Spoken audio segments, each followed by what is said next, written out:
Mr. Jacob Zuma is sentenced to undergo 15 months imprisonment.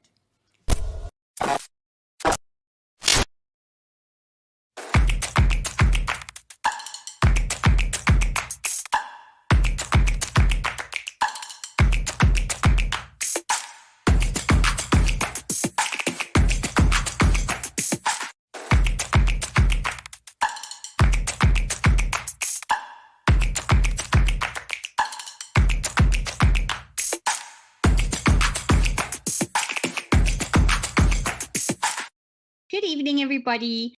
Welcome to Rebellious Ruth. And tonight, I have two very hands-on DA ward councillors. I know the one personally, and the one I've just met this evening has already impressed me. So welcome, Michael Shackleton and Sean Wilkinson. Hello, Ruth. Hello, Michael. Thank you so much for having us. No, welcome. On holiday. Yeah, Sean's wishing it was summer already, and he was lying in Mauritius. It was so warm on the weekend that I wore this short shirt to the mall, and people were like staring at me. My wife says, "Are you going to get more eccentric the older you get?" I was like, absolutely, absolutely. Why not? Why not? Yeah, guys, so it's a great day, I think. And I saw there was an SMS that the DA had helped with this. Hello, viewers. Hello, Cameron. Hello, Hindu. Welcome. We will get to comments at some point. But yes, so I want to talk more about this, but it's given me in these dark days a sigh of relief to know that some form of justice has been done. How, with regard to that SMS, can you talk about how that happened, how that sort of started? Sean, do you want to? I think Michael should take this one as the academic amongst us. Fair enough. Okay, thank you. Thank you very much for the opportunity. I think what I want to is that the DA is the party for the rule of law and for the Constitution. And for more than a decade, the DA has been trying to bring Jacob Zuma to justice. But I think it is very important for people to also understand that whilst the case of the 783 corruption charges is still ongoing, which the DA has been fighting primarily for so long, the whole Nkandla matter, the way that that was dealt with, the DA initiated that. That is the DA's issue, which in fact culminated in the Constitutional Court saying that Jacob Zuma violated his oath of office. However, this 15-month sentence, that's because Jacob Zuma simply didn't rock up to the Zondo Commission. He could have done all of this essentially if he pitched up at a meeting. So I think he was, fairly silly, for not doing that. But I think South Africans that do align themselves with the rule of law, which I think is really the most critical DA value, is very happy to see that Jacob Zuma has been arrested. And certainly, as John Steenhuisen says, it is only the tip of the iceberg. And we do want to see more and more corrupt people go to jail. So, I think that it's nice that you have, DA public representatives here being interviewed. But I think we embody an idea, and we side with law-abiding citizens of this country, that there should be laws in place, there should be integrity, there should be, and people that are not supporting criminals. And with all due respect, the people that were supporting Zuma that didn't want him to go to jail, to me, that's quite close to being criminal, because there was a court order of the highest decision in the land saying that he must go to jail. And I don't see, if that isn't the rule of law, frankly, what is? Yeah. And I mean, even on Sunday nights, I think it was, he was still trying to finagle his way out of it.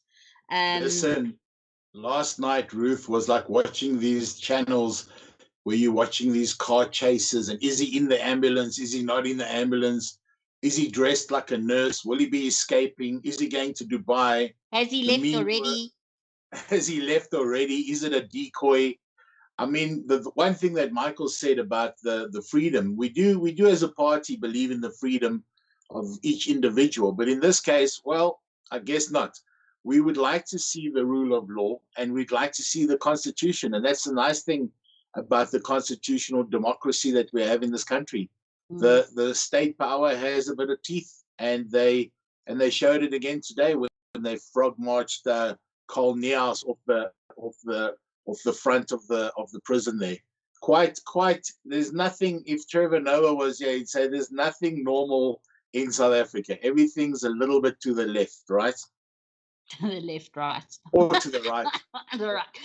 I tend to consider myself at this stage. I always say I'm on the fence, and you've got to prove to me which side goes for what. But I find myself getting older. I'm harder on myself, and I'm therefore more expectant of the people that I expect more from.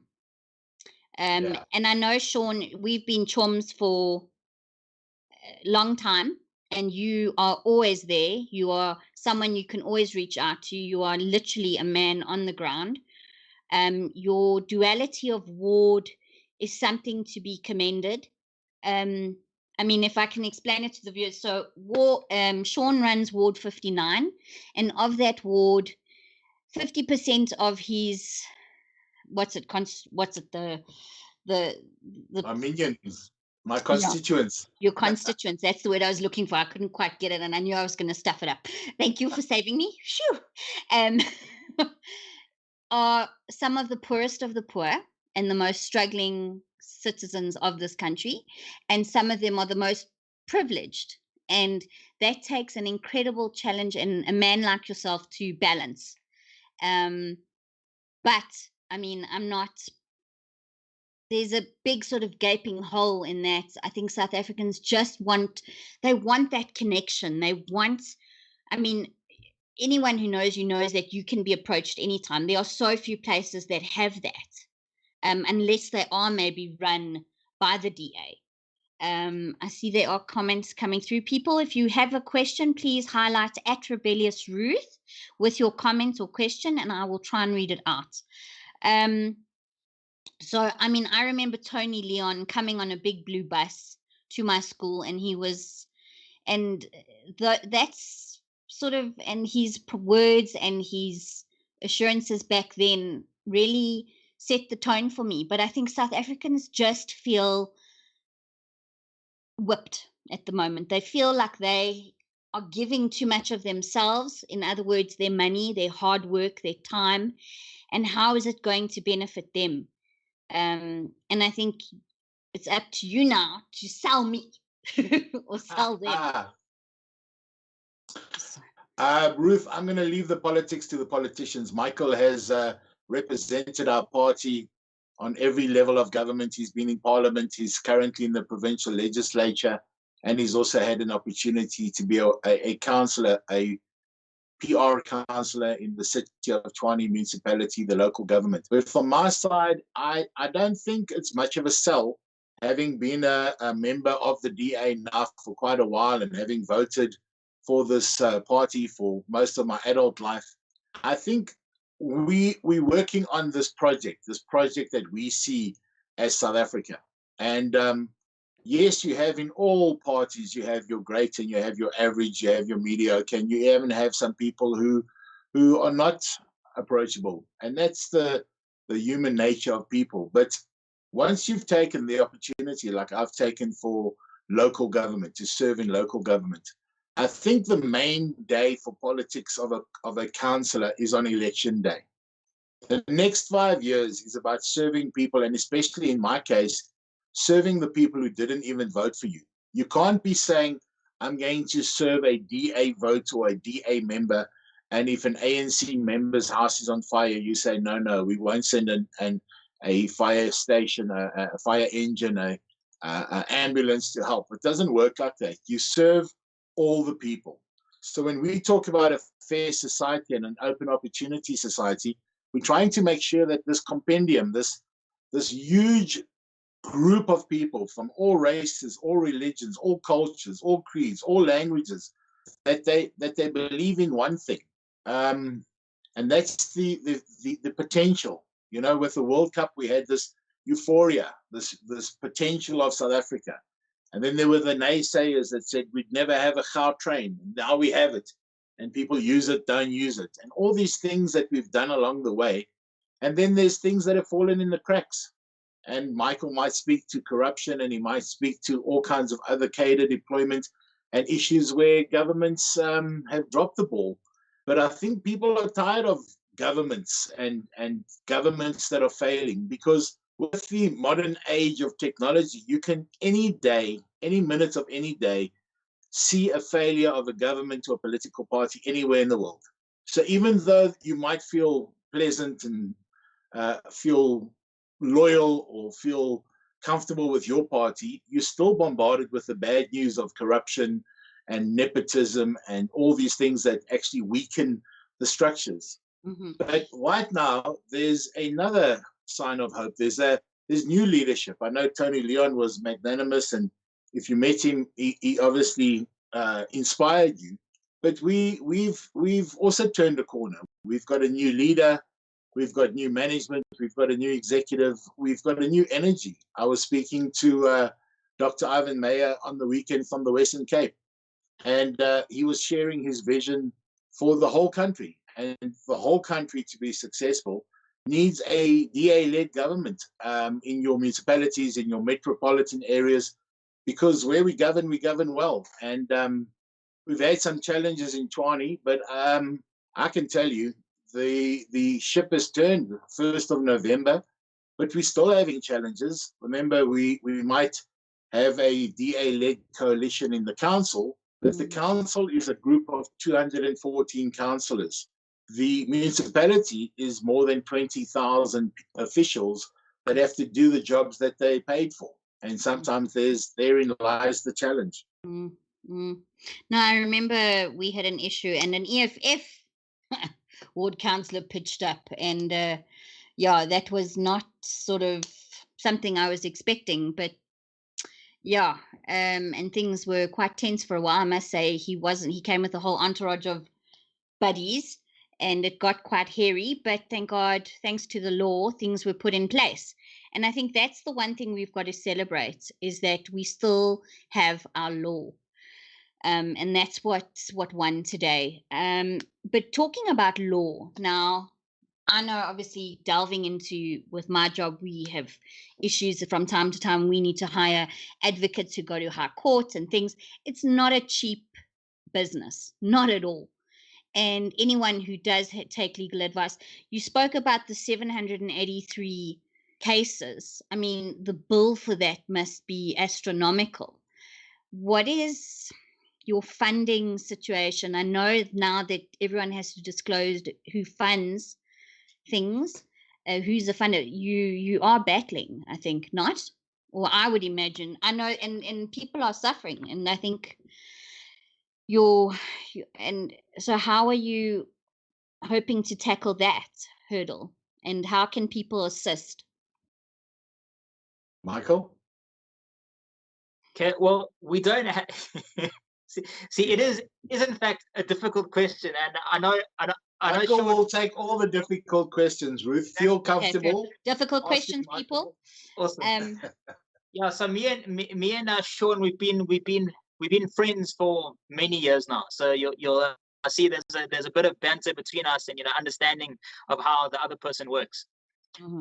Honestly, in the DA, at the level at which we operate, we don't know what the exact financial figures of the party are. But I think we still run a very professionalized organization.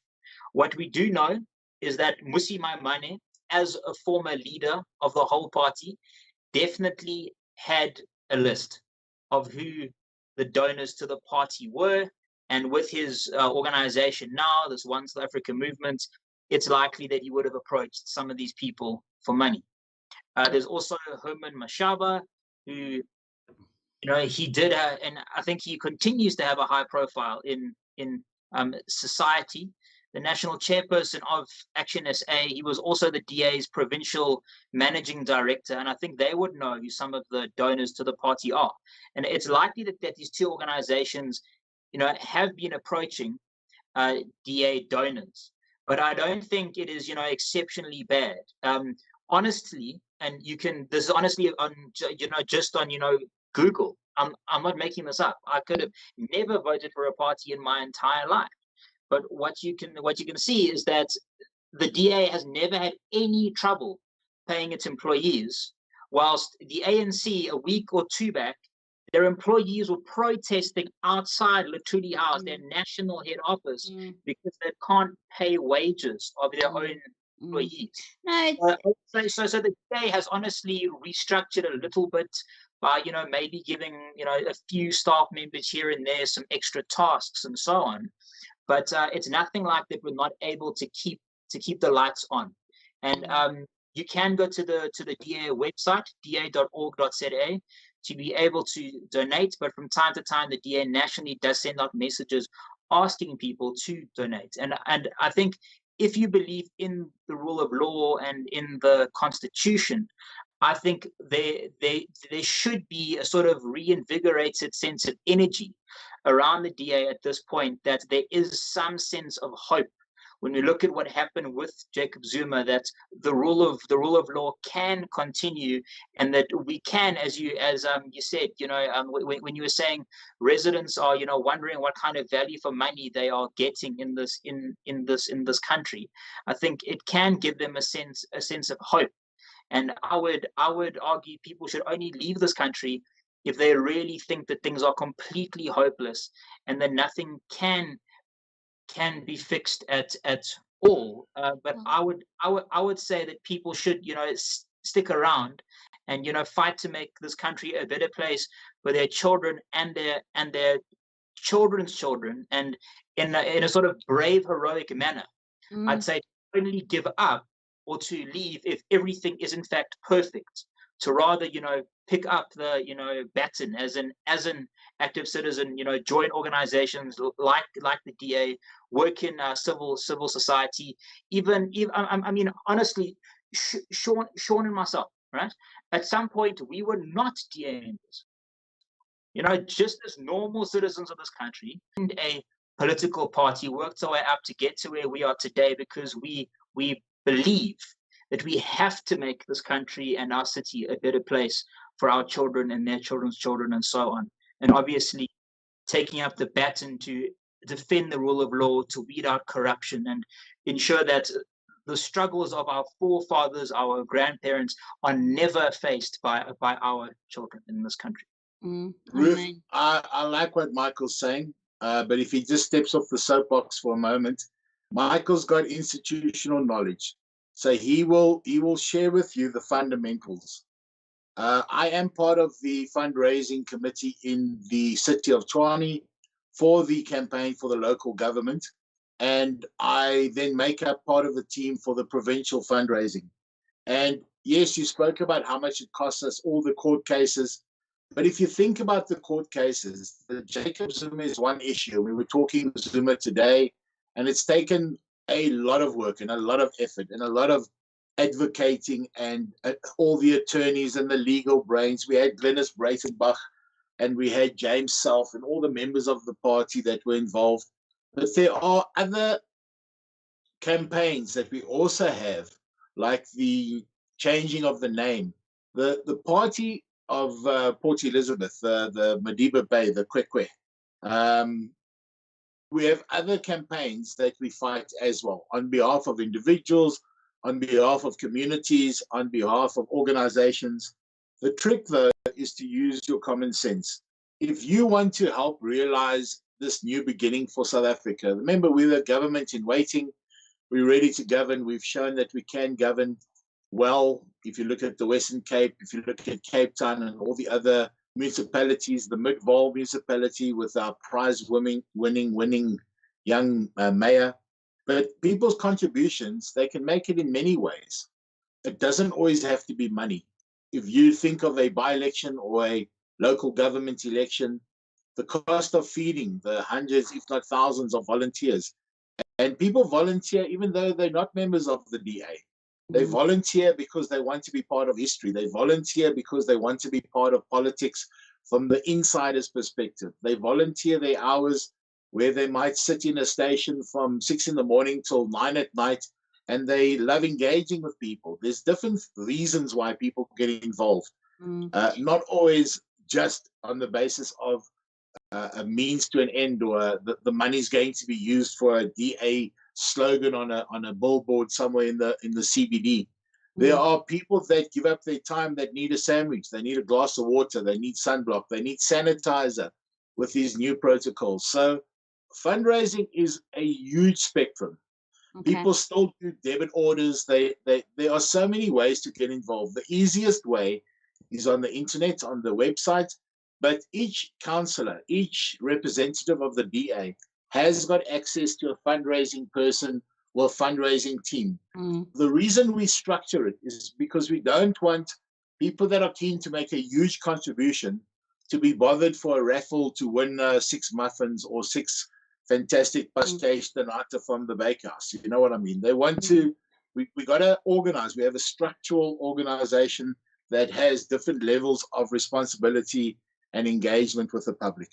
Sure. I see there are some tricky questions. So Brandon asked, to your guests, do you honestly think the DA has gained any support through quiet diplomacy during the most critical time in SA's democratic history over the last 2 years?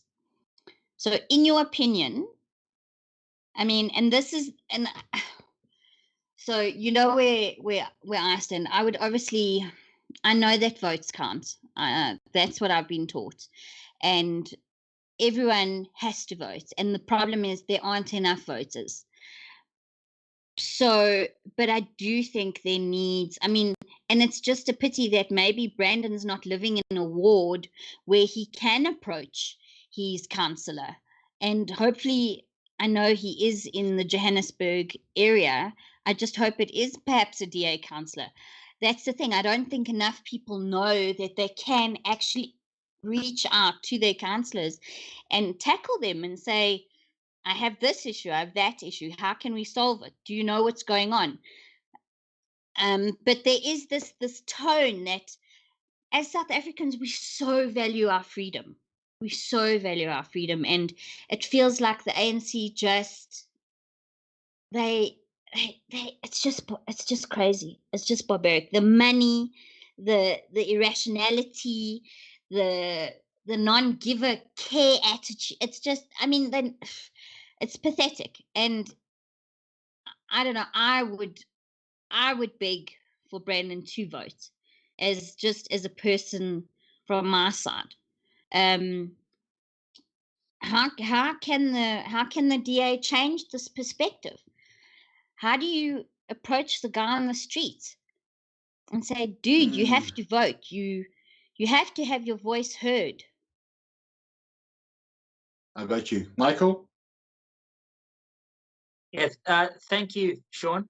But I would also like to hear Sean's take on this, because honestly, Sean, as a councillor and as a ward councillor especially, interacts with residents on a daily basis, face to face, on the ground. He's really at the coalface of service delivery and really getting views from people daily about how they view the DA and how it delivers in Tshwane, for example. I think it is disappointing to hear from Brandon that he perceives the DA to have been utilizing, quiet diplomacy only. I think that there's little more the DA could have done other than doing things unlawfully, other than having maybe unlawful protest or burning down a building or setting something alight, because the DA has had, regular protest marches of, thousands of people. We litigate often against the government. We honestly have very effective policies that would transform this country in healthcare, safety, defense, every aspect. And maybe it is a fault of the DAs that a person like Brandon wouldn't be aware of these policies, but that also maybe wouldn't be aware of how the DA fights in Parliament, fights using the rule of law, fights using court cases, every legal avenue open to it on a daily basis. And the DA does have representatives in every ward in in this country. And I don't think the DA has been quiet at all. I think the DA has done everything that it possibly could, and I think there is certainly, for example, been no organization that has consistently gone after Jacob Zuma more than the DA has. And it's not about having the name Jacob Zuma; it's about the principle of resisting corruption, because we know as the DA that corruption steals from the poorest of the poor in this country. So maybe a person like Brandon, you could even reach out to me and Sean offline, but maybe so I won't honestly believe the DA has done anything wrong in terms of its actions, but I'm willing to believe that the DA might have erred in communicating effectively what it's done to people like Brandon. Yeah. I mean, so Hindu 1974-2 says, okay, but so the DA, I think what people would have liked to have seen is, and obviously, I think now that we're at our peak and look, I know plenty of people who have gotten sick. But the DA was supposed to be in the townships, canvassing, constantly highlighting failures during this insidious lockdown. And I think maybe that's something they need to look at. I agree with Hindu. I know maybe it's difficult, but just show the presence that you see. It's so hard because I know Sean is on the ground. I know Sean is there. I don't know for anywhere else out of any other ward. I just... Maybe it's our media. Maybe our media hasn't been giving attention to the D. I mean, look, the SABC is totally captured by the ANC. I mean, let's be honest.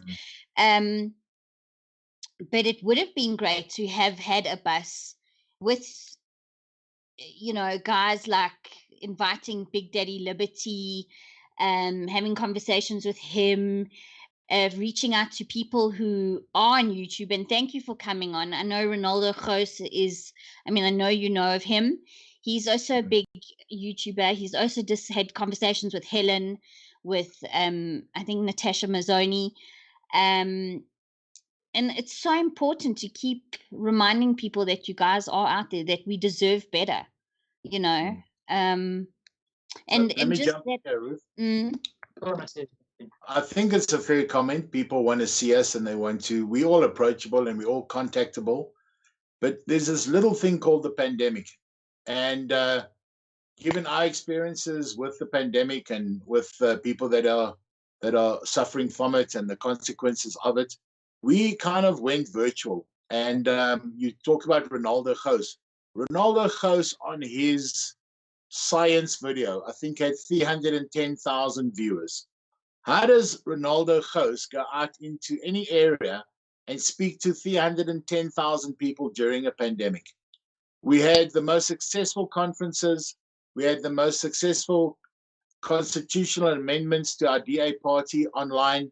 We had participants from the whole spectrum of South Africans that participated, that shared, that confronted issues, that argued them, that spoke with their conviction. So you have to understand, being somebody that's currently with comorbidities, you've got to balance your own life and the life of the political person with the risk of. So we had some guerrilla tactics with the EFF march, where maybe 2,500 people went to Loftus. So they walked up and down in the city, and we called it a super spreader event. We also then said that let's agree with vaccination and vaccination for everyone, and the vaccination failures, let's highlight that. The same I wouldn't say intervention, or the same participation of the DA got more than 50,000 views. So if you're not on social media, if you're not on Facebook, on Twitter, on TikTok, on all the platforms that we use, a person like Salim Simanga, our provincial leader, has more than 150,000 followers on Twitter. He's putting his message out there. But there is a person that might not want to hear the message. There are people, and I must tell you, I'm not your regular politician. I just this week had a huge argument with a member of the public who I think was taking liberties. And as a human being, as a person that represents the DA party and the municipality of Tshwane, I have to confront such things. And it'll probably come back and bite me, but the fact is that you don't have to tolerate mediocrity or poor behavior of the public. And we do speak out. We have such amazing people that speak out on a daily, weekly, monthly basis. We've got firebrands, we've got fire starters, we've got the Mazonis. There are so many people that are making a contribution. I really think we need our own TV channel, because if you were to see what happens on a daily basis, you might be missing out, because wherever our friend lives or is not in touch, we're in touch. And there are people talking to us. And I don't think, even myself, if the party said, please rush out and have a rally in a hotspot or a area with high risk, that I would be on my scooter and rushing over. I'd kind of be reticent, and I'd like to consider the alternatives. Is there a Zoom link or a Microsoft Teams link? Can I attend the protest with that? So it's just, the world is upside down at the moment.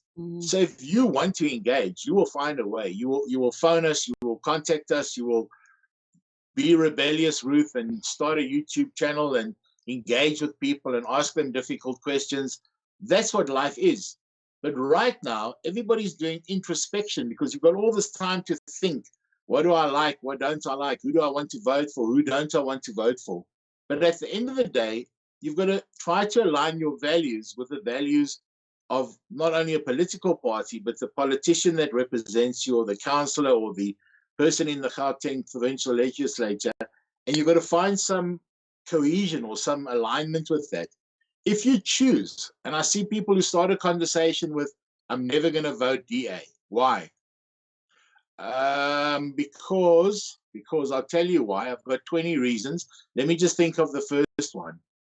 Get in touch with reality. There's a chance that you might be missing out on an opportunity to contribute to the community that you live in, the society that you operate in.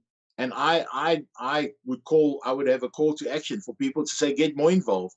And if you still don't feel comfortable, well, then make some contribution. You know that there were like 6.5 or 7 million young people that didn't even register to vote in the 2019 elections. That apathy, how do you turn that around? You know, with a slogan. People must want to invest in their own selves and in their own community and in their own country. And even Dale Carnegie struggled to convince people to make friends and influence people. And it's still an ongoing effort. And I think the DA continues to make a contribution, and people should just do their own sort of inspection of it. Okay, so I see Michael Elizabeth has joined us. She's got a question for you. Can you see it? I can't, unfortunately, because I'm using my phone. But can I also briefly answer on the township issue, even though I won't be as long as Sean. It's just that it's very important to me, because I do actually work there, and I can give you a few facts. Mm-hmm. So no one is perfect, and I'm not saying the DA is necessarily a fantasy land where we are on the ground in every township in this country.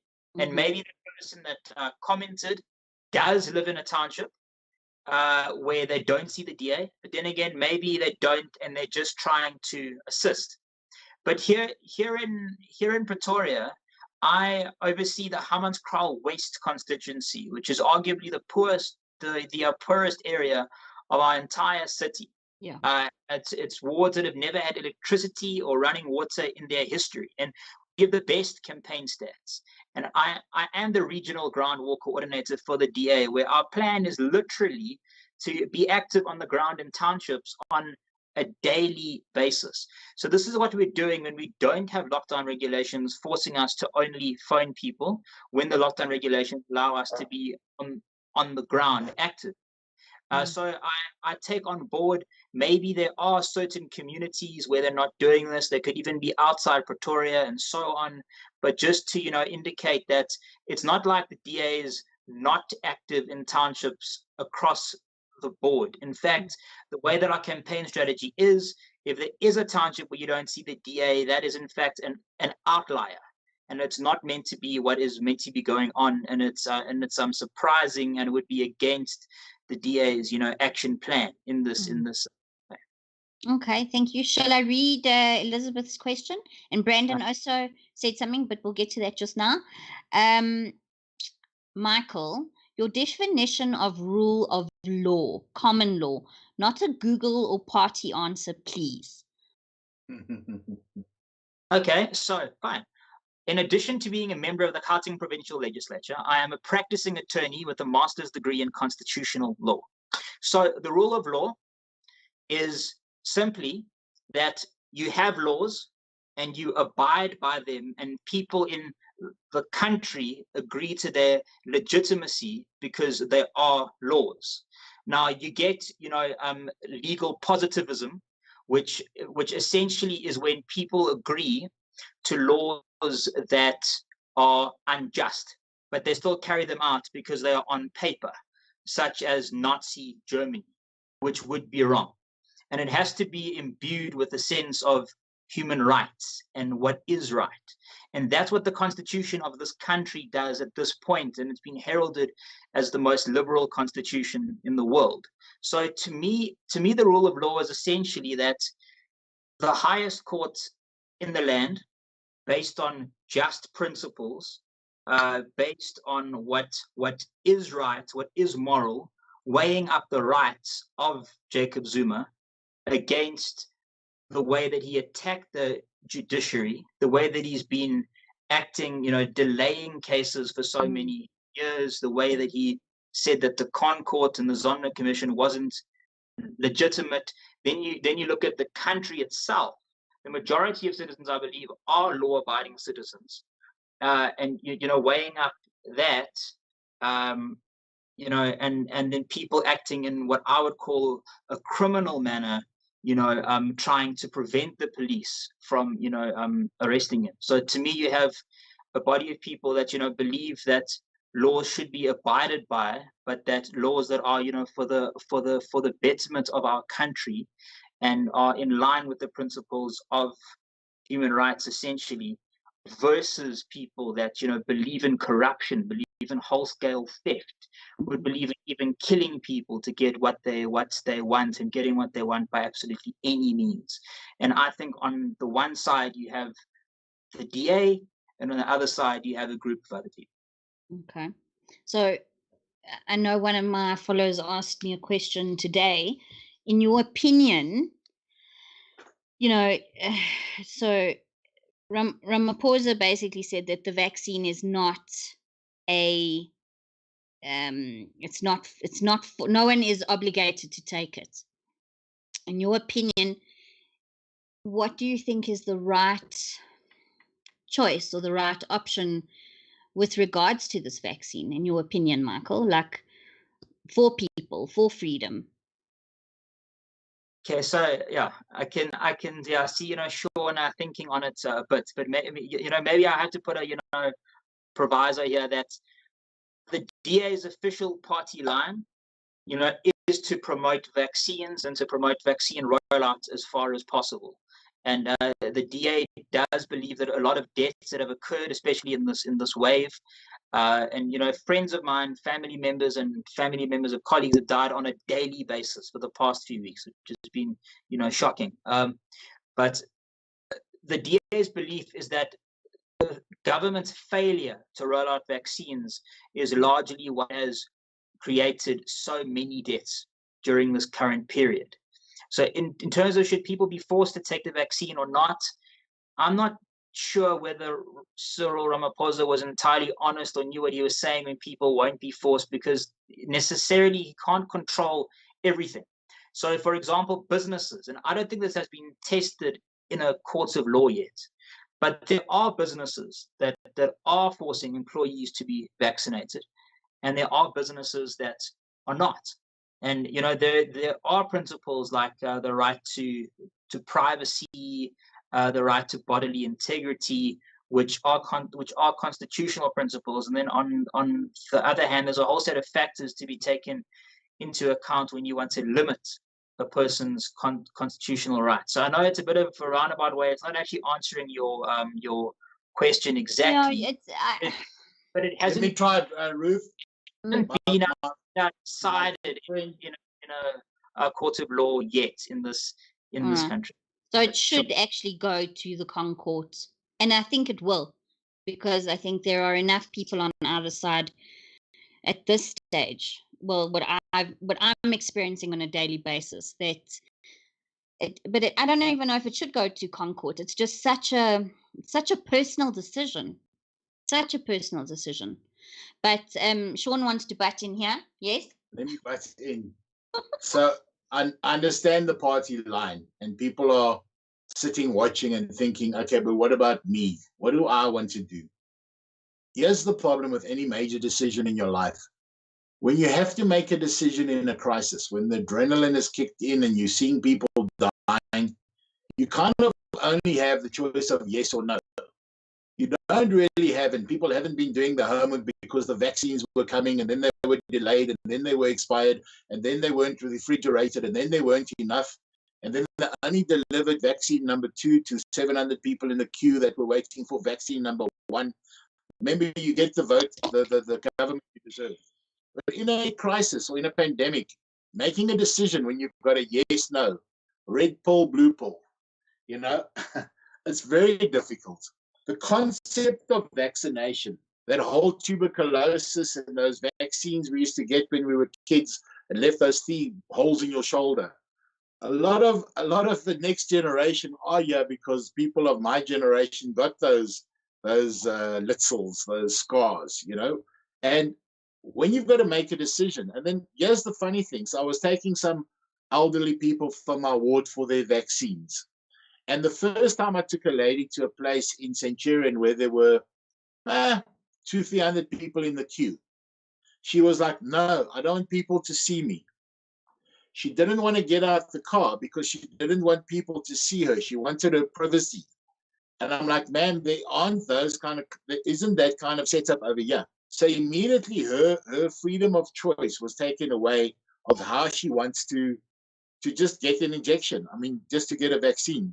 The second thing about choice is there isn't really vaccine acceptance. So if people are saying, which one do you take? You take this, you take that, you take the one with the 2 doses, you take the one that hasn't been given good results yet. You know that somebody took it and then they died. There's so many stories. So you're in a constant state of fear and anxiety. And we're looking at other countries that are ahead of the curve to see if they're getting more information. And that's a problem. Because if you don't have information, how do you make a proper evidence-based decision? So if we consider the elements to it, and we also consider how people are regarded. I mean, you have wonderful stories where people are treated fantastically, they get their injections, and then you hear the horror stories of how they mistreated or maltreated. And then you go, okay, not for me, I'm going to skip that place. It's a terrible situation, but I believe and I think that if there's a way for us to flatten the curve and to get this herd immunization going, and we can get confidence in the product and confidence in the providers and confidence in the methods and the manner in which it's being shared and implemented, it could change things for all of us. Michael talks about deaths. There are deaths. Colleagues have died in the last 24 hours. We've got a member of our caucus in Tshwane, and we've got a member of parliament that died. People are dying. So if your choice is live or die, green pill, live, red pill, die, I'll take the green pill. And that's my personal choice. And I've given it a lot of thought. I've stopped all the conspiracy videos from being received on WhatsApp because it makes me fearful. It makes me question my mortality. It makes me question and makes me more anxious. And my answer is long, but I think everybody has to do that self sort of decision. You have to make a judgment for yourself, for your family, for your loved ones, and you have to act on it with conviction. Well, I'm still. Thanks, Michael. All right. Thanks, guys, for your opinions there. I don't know. Personally, I'm still on the fence. I still want to. I don't know. Maybe I don't know yet. That's honestly where I'm sitting at. But yes, back to the case at hand. What's next for Zuma? What's next, guys? What's next? Is he? So Can Zuma, he really? Can he get out on good behavior, like Shabir Sheikh did? absolutely, absolutely. I think he'll be out on the first day of his quarter of his sentence. In fact, he'll probably have conjugal visits and home visits before then. He'll have family brides in the backyard of the correctional services warden's home. I'm sure that he'll be pampered. If you see how the minister is giggling as he explains the incarceration of the ex #1 citizen, it's like a rap over the knuckles, and we'll make it as comfortable for him as we can, and respect his privacy. There's another 160,000 criminals that are incarcerated that don't get the same treatment. I can guarantee you. Mm, mm. Yeah, no, it's very sad. But so then how will, I don't know, Michael, do you have anything to add as far as you know? Like, can you disclose what's a card up the sleeve? Is there one? Well, I think, okay, so honestly, just as an ordinary citizen of this country, I genuinely hope, but I doubt, but I hope that he'll stop playing games with the country's legal system, and all would be well, and he would carry out his sentence and the 783 charges. Maybe he'll get life imprisonment and all as well. But I do think that this is a man that likes to generate confusion amongst the public. I think even many of his followers may not even necessarily know that it was for contempt of court. People are feeling that he's been treated unjustly. You have his supporters going on social media. People like Carl Niehaus talking about a captured judiciary, and so on and so forth. The thing is, firstly, your average person in this country doesn't really understand, the complex legal principles that the Constitutional Court has to take into account, and that to me makes it easy for Jacob Zuma to confuse many people in this country that think that he's been somehow victimized, and he especially hasn't. But I think even with his rescission application, which wasn't an appeal, that also creates confusion in the country and in the legal system about shouldn't they have first heard this case, even though it's not an appeal. But again, that's a complex legal principle. But I think he could create further confusion and chaos if he were to ask for Judge Zondo's recusal at the Constitutional Court when they go to that case on the 12th of May. Because there is a legal principle that you can't be a judge in your own case. And, in the Zondo Commission, it being called after Judge Raymond Zondo, he was the one that refused to recuse himself there based on, Zuma, I think in the view of most of the country, asking for recusal on what were actually nonsense and bogus reasons. But now, you skip to where we are at this point in our lives. Judge Raymond Zondo is the acting Chief Justice of the Constitutional Courts of this country. But he is the very same man that the Zondo Commission is named after. So I think that Zuma could somehow ask for his recusal on the 12th of July for saying something like that.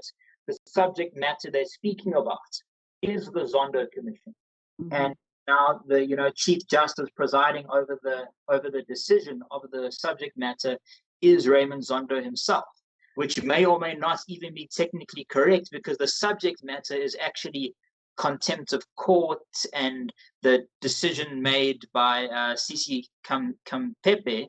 But I think that Jacob Zuma and his legal advisors, for as long as possible, they've been trying to create as much confusion as chaos as they absolutely can in our legal system, just to throw a spanner in the works.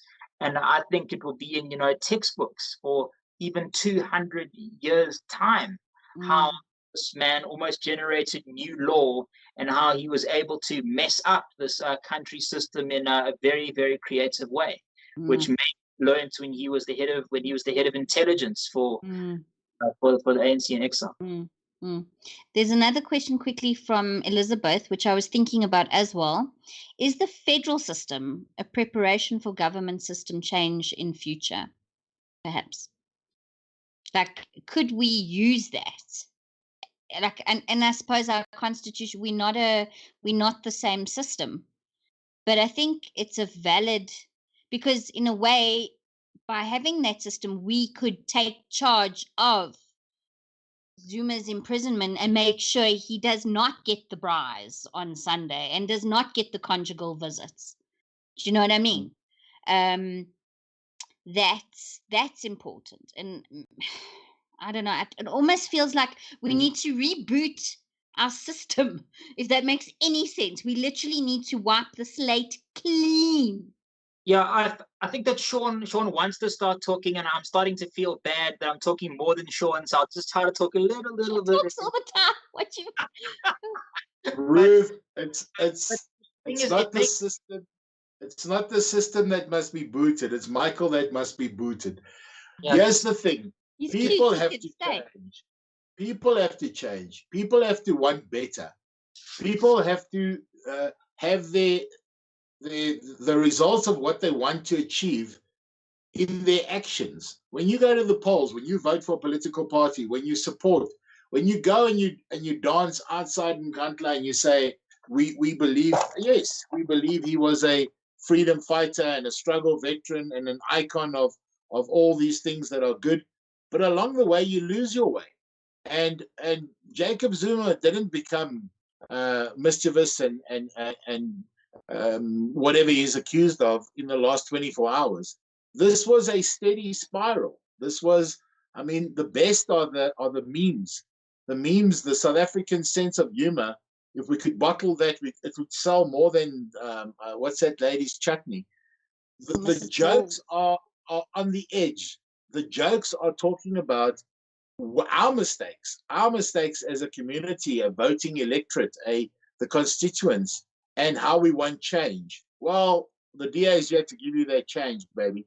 If you vote for a party, and you can vote for parties that are anti-corruption, that are anti-failure, that are anti the aspects that we don't want, and there's a selection. You might not want to select from the ANC-sponsored parties, but the DA and our coalition partners in Tshwane, where I work, have achieved things that I think people didn't expect us to do. We've had some challenges along the way with interruptions from administrations, but we work well together. We get things done.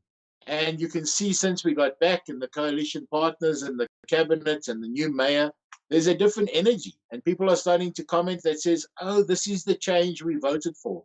And that took a while. It took a moment.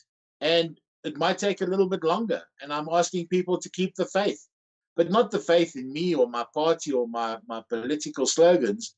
Keep the faith that your contribution will help us achieve that society that we have in our project, in our end goal, in our 2029 vision. That's what we need. We need that support.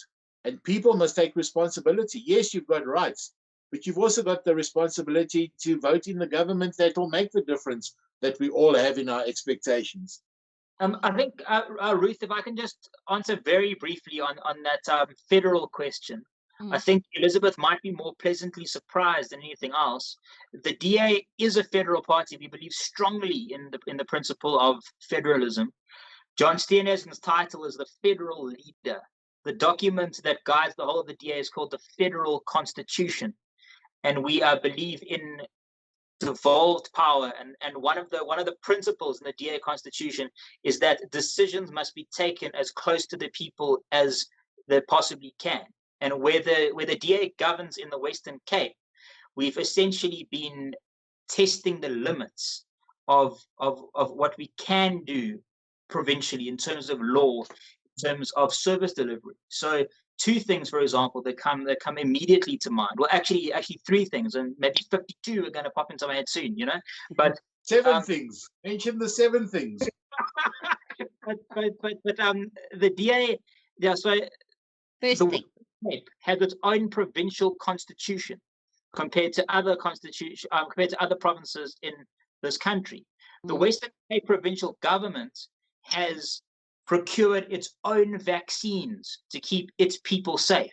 So the Western Cape has its own methodology, its own approach, separate from national government.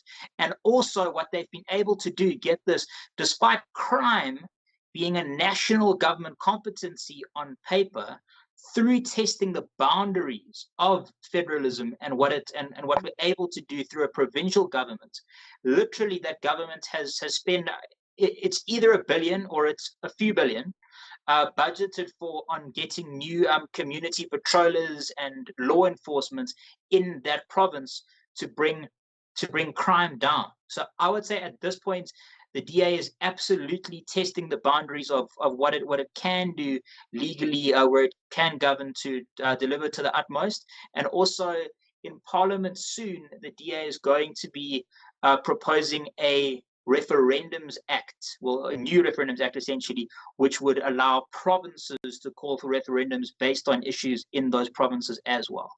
Okay, that's fantastic. But look, I must say, I mean, I know the people on this, I just think, like, I don't know what the opinion is about ivermectin. I know, thank God, here in Pretoria, everyone I've spoken to, all the doctors, they're all saying take it, the pharmacies, and a lot of people are taking it, and it seems to be working. I know a friend of mine, her husband, they both had COVID. She took it, did terrible things to her. He took it, he felt fine. I just think there should be more exploration. I don't know. Look, I'm just very suspect. That's just what I am. But okay, so I think hopefully Elizabeth's questions. I did see another question about something, but thank you, Michael. I think it's definitely comforting. It's definitely comforting to know that there are these things in place. And I mean, I heard today that the Cape even has electronic or solar powered buses currently. Like they are years ahead of the rest of us. They really are. Like we're still sitting in the freaking dark ages. I mean, they've got their own generator plants and solar farms, and it's actually, I haven't been to Cape Town in 7 years. Oh wow.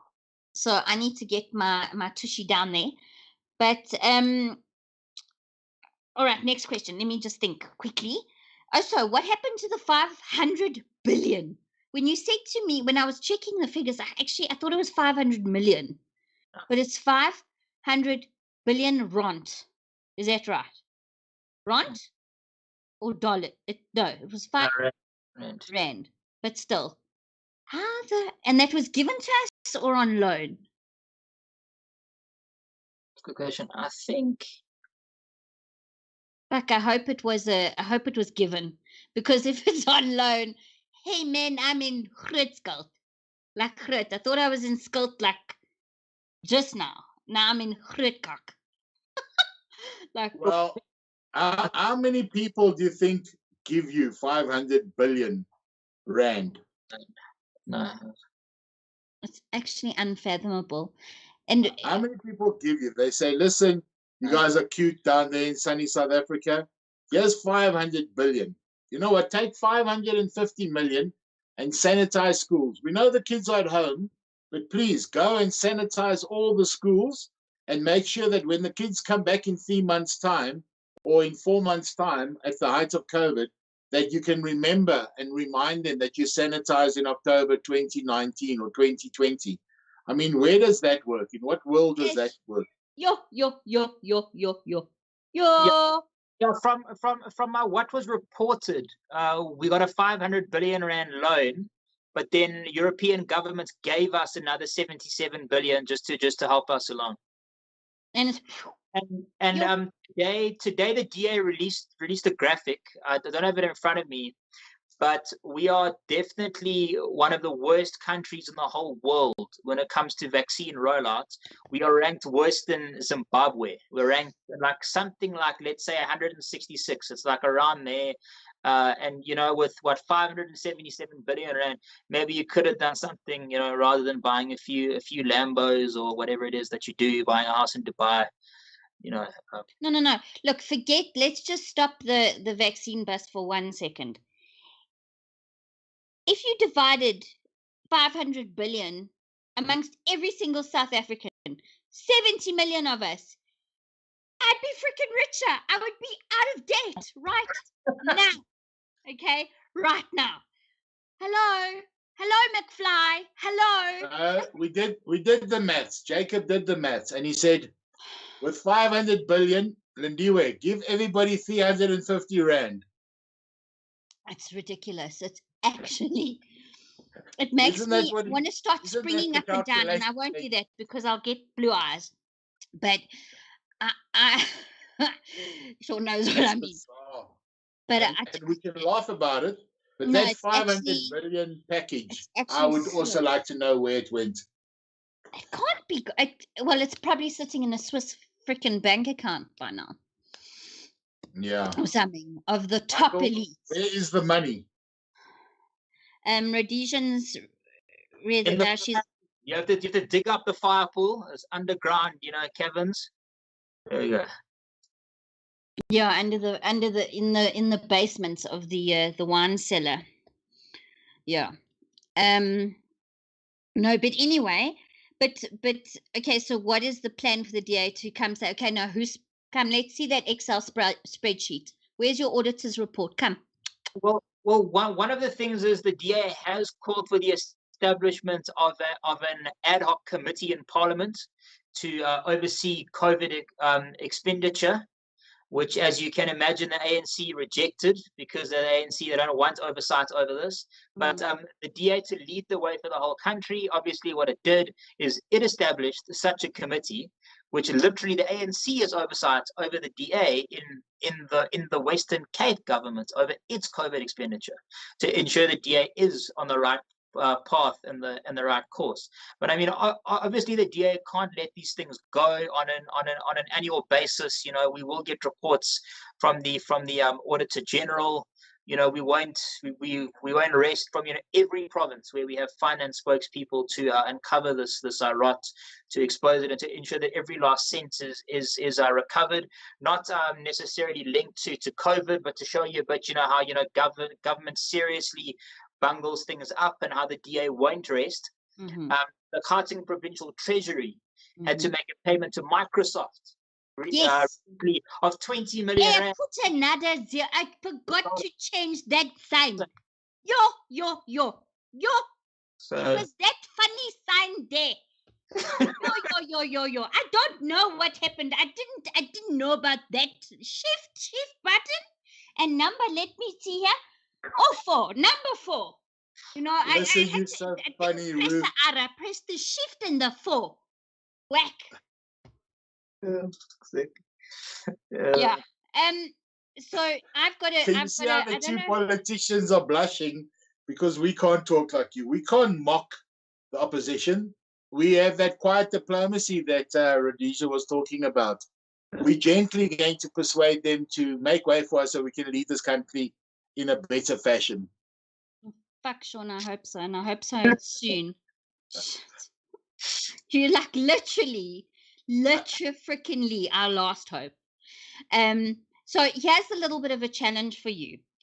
There's a very loyal follower by the name of Cameron Heslop. He's also on Facebook. You can check him out. He had a severe accident, and his arm was severely hurt. He applied for a SASSA grant, disability grant, and he was told now he's currently not in Gauteng, but he was told that for disability grants, hold on, what's it say here? Turn him down and telling me I must get pills from the clinic to suppress my symptoms.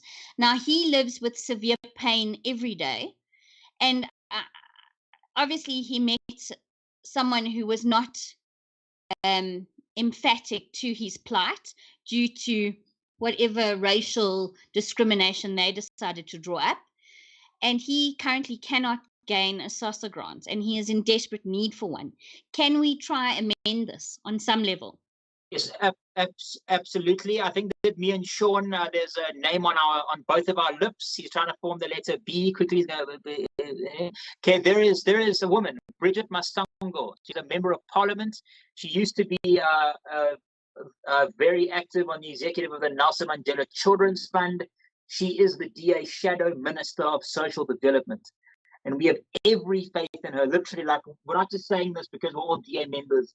Literally, Bridget's an amazing woman that cares about the plight of the people in our country more than most people I've ever met. And again, it sounds like some kind of political ploy, but I'm not even joking. If Sean has her number, he can send it directly to you. Otherwise, so on and so forth. But okay. I'll get Cameron's details to Sean, or we'll make a plan. Hopefully. The thing is, honestly, a person like Bridget, she won't even hold back from raising this in the actual parliament of this country, even saying Cameron's name. To bring this to bear. She will not rest. She's a special person, Ruth. I'll get you the details, but I think, isn't that just the epitome of the failure of our government? There are so many Camerons. We're going to help Cameron because any friend of Ruth Rom is a friend of mine, and I'm friends with Michael, and we know Bridget.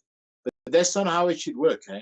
That's not how it shouldn't be. The people your need should be granted because you have the need, because you are. Correct. Yeah. That's the efficient government. When John Steenhuisen says we're ready for the elections, it's because we're ready to do these things. We're ready to govern. We're ready to manage these budgets. We're ready to encourage an investment. We're ready to offer South Africans what they deserve. And I think there's more than one Cameron Heslop. I hear stories about women, giving birth in hospitals on dirty floors with rats that are bigger than cats. That's not the country that the forefathers fought for. That's not the country they want their children to grow up in. So yes, let's help Cameron, but let the DA help all the Camerons out there that are needing a government that delivers. That's what we need. I'm going to. I'd love to. Maybe you need to reach out to Brandon and Elizabeth and figure out what's got them so despondent. Ruth, didn't you say another comment from Brandon after I sort of questioned what he was talking about quiet diplomacy? Okay, wag 'n bietjie. Wag net 'n bietjie, nee. Ek moet opskraal. Wag net. Because he's obviously not a fan, but it's interesting, to see what he's talking about, so that we can make him a fan, even if it takes. Okay, I hope it's still there. Okay, well. Sometimes not everybody can be a fan, but we might be able to learn something from him. He obviously knows. He's commented a few times. That's good. We like that engagement. Okay, so he says, let me be clear, and he says this again. I believe the DA most clearly resonated with my values prior to the ANC and the NCCC, mainlining all constitutional rights of SA citizens and even supporting the interventions. Then he says, the ANC in one fell swoop rendered all opposition parties under democracy irrelevant by everyone just towing the line. Major support and respect lost. And then the last thing he says, which I think is potent, if the DA was serious about challenging the status quo, they should have been vocal. For a year, everyone went silent and watched Netflix instead. Window of opportunity lost. But you did say they did have a channel. So to be honest, I don't think I watched a couple of those interviews that he did. What was it called again? Corona Cast. Yeah, Corona Cast. And I think back then, I think if he'd had a Corona Cast now, with the third wave being what it is, you'd have people's attentions. I think back then it was still too, I don't know. I think everybody was bewildered, Ruth. No, I think we still are in a way, but it's just another form of bewilderment, actually. But yeah, I hear what you're saying, and I'll give him the benefit of the doubt. What's his name? Dudley? No, Brandon. Brandon. I'll give Brandon the benefit of the doubt. Please share our information with him. He's welcome to contact specifically Michael for the hard questions. Almost And have I'll take this pen, but through all the common sense stuff. But here's the thing. We in all spheres of government, local, provincial, and national, we a political party, right? We're not the government. We want to be the government. And we know what we want to do. So everybody has a policy, and some people can just execute it better. I'm struggling with my words. I get excited when I go into campaign mode. So for Brandon, there's you can't have an enemy forever. You can't have a dislike of a party or a political party. You've got to really research their fundamentals. And we strongly believe as a party in this constitutional democracy. And if you do have your naysayers and your people who say, no, I don't want to vote, you've lost my favor, you've lost my vote, you didn't make an impact in my life, fair enough. But remember what John said, and I quote, we can't carry on with the current trajectory. It's just simply not sustainable. And people have to look at their current situations, and they have to wonder about their future. We're heading for the elections. So if there are elections in October, the local government elections, that's where the tacky hits the tar. That's where things are done for people who pay rates and taxes, and they get their rewards for their contribution to their government, because they get the service that they demand, and they sometimes have to wait, but we get there. And where we govern, we do well, and you've got to give us that opportunity. But and we spoke about coalitions earlier, there's great virtues in some of the parties that are in coalitions with us. But if you had 49% of the vote and you need 51% to pass a resolution or a policy or a bylaw to make it better for the Brandons of the world, you're not going to get there with the minority government. We've got to make it count. Oh, sorry, my vodka fell over. I'm joking, just my water. We've got to make it count at the ballot boxes, at the polls. I agree. So Lazarleash, God, I hope I've said that right, also says he made a comment. Okay, Wacha begin. I got to scroll up again. Sure, shucks, I hope I didn't lose it. But he did make a mention that they shouldn't have stopped with Corona Cast. Corona Cast should have been done, and maybe it's something you can take to your party and say the people want more. Encore. Now's the time. And to do different things, just about showing what's happening on the ground with what happens in your life every day. You guys literally, I mean, Sean, I can picture it. You have, what are those things called? A GoPro, and you put it on your cup, and you drive around, and you pick out what you deal with on a daily basis. And I think just like your ward constituents have such a high respect for you because we see it. Put the footage out, put stuff out, gather the photos. So yeah. That's a good idea, Ruth. And I just want to jump in here, and Michael will say it much better than me. Thanks for this opportunity, because as you speak, I'm doing a little SWOT analysis in my head. It's hard to be better, not just individually, but as a caucus, as a group, on social media, on the platforms. The people want to hear about our successes, and we are polite. Let's put it that way. And there's no need to be polite. We don't have to be boastful, but we should be more confident in our successes. We should have visibility and public relations, ways to communicate to make people realize that we're there for them. We're there to serve. Well, please do, because it's valuably wanted and needed and appreciated. I know just what you do for us. It's huge. But I don't know. I think any last words? I see Erica's here. Hello, Erica. Brandon, gents, this is a final comment from Brandon. Gents, I respect you taking this head on, but folks lost their jobs. Ooh, okay. Became unemployed. The DA stood by the NCCCC rulings for lockdowns, which have no scientific basis to prove it's done anything.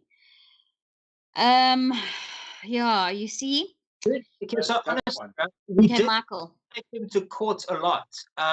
We took the government to court when they closed hairdressers, for example. We honestly threatened litigation, both through public statements and actually taking government to court in many circumstances for these silly regulations, and even often in cases where we threatened legal action regarding some of these absurd regulations, so the government changed them because of DA pressure. So it isn't, yeah, perhaps the DA didn't succeed in every single time, but the DA succeeded in many times. So there's a DA MP, Dean McPherson. He's the chairperson for KwaZulu-Natal and the shadow minister for trade and industry. When he took government to court for closing hairdressers, because of that pressure, because the government knew it was going to lose in courts, because of the DA's arguments, they decided to open hairdressers and tattoo artists, and through that, the DA did help businesses. When the DA filed the legal papers about changing exercise times, because the DA showed scientifically and medically that this was ridiculous, that it wouldn't make any sense, the government changed the exercise times. So I'm not saying the DA is perfect. I'm not saying we're all angels and that it's a dreamland, but certainly compared to every political party in this country, we definitely did more to fight the lockdown regulations. And perhaps a person like Brandon, yes, there are people that did lose their jobs, and obviously the DA wants to create jobs as far as possible. And no one is perfect, but what gives me a sense of, I don't know, excitement is that Brandon did say that the DA's values for the Constitution specifically resonate mostly with him.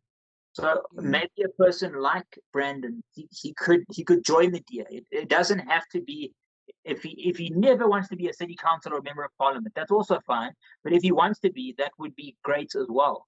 But if he wants to be, he could be involved in the DA. He actually sounds like a very intelligent person. No, he's got no.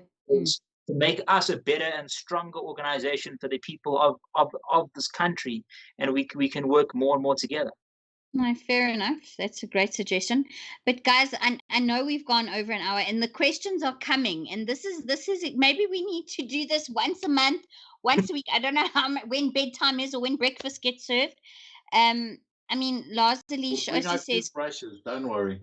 huh? We'll bring out toothbrushes. We'll Just do have an a all-nighter. working We'll do like what are those things called? The marathon. yes. Telethon. We need to raise funds. Let's do a telethon. A telethon.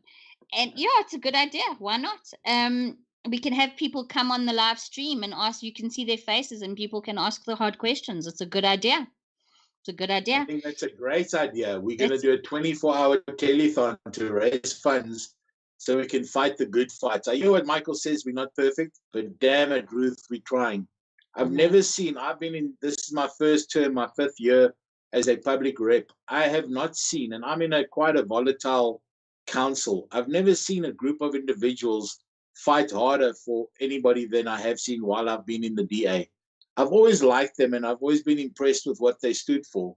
But being inside the organization and understanding the levels of energy that it takes to actually fight the good fight every single day. We take a couple of knocks, we take people that lose favor with us, we make a mistake, but we come back and we come back stronger and we keep on trying to improve. I know John Steenhuisen said that we've made mistakes. We're not perfect. No one's sitting here saying we're perfect.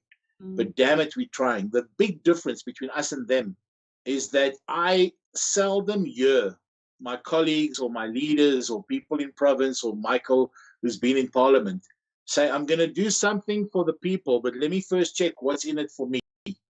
We don't have that conversation. We don't have that. We don't blend our politics and our government and our political party into this mixing bowl of ingredients and see what comes out or what has to be said to keep people appeased or happy or placated. We continually fight the struggle for the people. And if we ever have a conversation, we say, what's in it for the people? What's in it for the people that we serve? And that, I think, is the major moral difference between us and other people who implement our policies, even the ones that Michael said they've introduced to the government of the day. We ask ourselves continually, how can we serve you? How can we serve the public? And it's a struggle. Not everybody likes us. For every one person that hates us, there's 100 people that like us, and maybe 1,000 people that love us. But it's a spectrum, and it's those little silver balls, that click, click, click, and we're the ball in the middle. We're a constant. We grow and we went back, and we'll grow again, and people will understand that we're in it for them. And once they understand it, I think the Brandons will contribute. And we have people who contribute in a confrontational way. They sit in our caucus and they confront things because they want things to be better. And that's good. That's a good thing. I've had people who fight for their language in our party. It's a lot better to be inside the tent, the saying, than to be outside. Here's the point, though. We have to do it together. If we don't do it together, there's no chance. You've got to get together with the party. You've got to make sure that we get stronger and that we are resourced and that we have access to people with intelligence. These intellectuals that we have, like Michael, they hog the limelight because they know what they're saying and they're specific. But there's people from everyday, run-of-the-mill, make contributions to their own communities that aren't in political parties. These are the people we must herald as heroes. And I'm happy to be in the DA, and I'm happy to make my contribution inside the party. And I encourage people like Brandon to come closer. They don't have to come into the tent, but at least stand close enough to hear what we're talking about. Yeah, no, for sure. And Lars Elish also, we can do this. There's lots more questions. Tomorrow the comments will be on stream. Michael, please check it out. I know largely he says here, why doesn't the DA facilitate the formation of a new union for hospitality? The ANC has COSATU, the DA has big opportunity to join that game. That's where I don't expect an answer, not tonight. Maybe take it back, think about it. I think there's been a lot of positive interaction and a lot of good ideas and a lot of it's good to engage, guys. It's the way we are. We South African, we need to do this. We need to save our country because flip, it's a lekker place at a braai. Thanks, Rebellious Ruth. You've made my day. Yeah, you made mine, guys. Michael, thank you so much. Guys, stay on for 2 secs. I'm just going to say goodbye to everybody. Thanks everyone for joining. Thanks for your questions and your participation. And we'll see you next week, Thursday. Cheers, everybody. TTFN. Bye. I want to break free. I want to break free. I want to break free.